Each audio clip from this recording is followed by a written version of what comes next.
3 months ఒక్క skill నేర్చుకుంటే మనం ఈజీగా 60K నుంచి 70K ఎర్న్ చేయొచ్చు. ఒక కంప్యూటర్ సైన్స్ డిగ్రీ అవసరం లేదు, మనకు కావాల్సింది మొత్తం ఏ ఆటోమేషన్ డెవలప్మెంట్. ప్రతిరోజు లింక్డ్ఇన్ లో hundreds of A automation jobs అనేవి వస్తున్నాయి. స్టార్ట్అప్స్, ఏజెన్సీస్, సాస్ కంపెనీస్ వీళ్ళందరూ ఏ ఆటోమేషన్ డెవలపర్స్ ని వెతుకుతున్నారు. ఏ ఆటోమేషన్ డెవలపర్ అవ్వాలంటే మనం ఏం నేర్చుకోవాలి? ఫస్ట్ మనం LLMs గురించి తెలుసుకోవాలి, టోకెన్స్, కాంటెక్స్ట్ విండో ఇవన్నీ. తర్వాత ప్రాంప్ట్ ఇంజనీరింగ్ బేసిక్స్ తెలుసుకోవాలి, డిఫరెంట్ ప్రాంప్టింగ్ టెక్నిక్స్ ఇవన్నీ.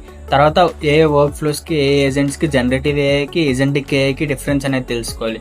దాటి యొక్క రియల్ వరల్డ్ యూస్ కేసెస్ తెలుసుకోవాలి. నెక్స్ట్ మనం ఏ agents and work flows build చేసే ఒక టూల్ ని డెప్త్ గా నేర్చుకోవాలి. లైక్ N10 తీసుకుంటే N10 లో నోట్స్ అంటే ఏంటి, ఎవల్యూషన్స్ అంటే ఏంటి, వర్క్ ఫ్లోస్ అంటే ఏంటి, ఎగ్జిక్యూషన్స్ అంటే ఏంటి, ఇవన్నీ తెలుసుకోవాలి.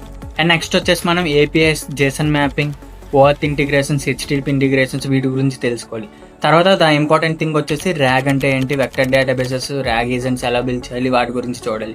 నెక్స్ట్ వచ్చేసి మనం MCP సర్వర్స్ ఎలా క్రియేట్ చేయాలి, MCP ఇంటిగ్రేషన్స్ ఎలా చేయాలి N10 తో, ఇది మొత్తం నేర్చుకోవాలి. మొత్తం బిల్డ్ చేశాక మనం ఒక రియల్ వరల్డ్ లో ఎలా డిప్లాయ్ చేయాలి, అండ్ డిప్లాయ్ చేశాక ఎలా ఎవల్యూట్ చేయాలి, మన ఏజెంట్ ఎలా పర్ఫామ్ చేస్తుందని. ఇంకా ఎర్రర్ హ్యాండ్లింగ్ బ్రాంచెస్ ఎలా క్రియేట్ చేయాలి, ఒక ఎర్రర్ వచ్చేటప్పుడు ఆటోమేటిక్ గా రిజాల్వ్ అయ్యేటట్టు ఎలా చేయాలి, ఇదంతా నేర్చుకోవాలి. ఇవి మొత్తం మీరు కంప్లీట్ గా మాస్టర్ చేయాలంటే మీకు అరౌండ్ 3 months పడుతుంది.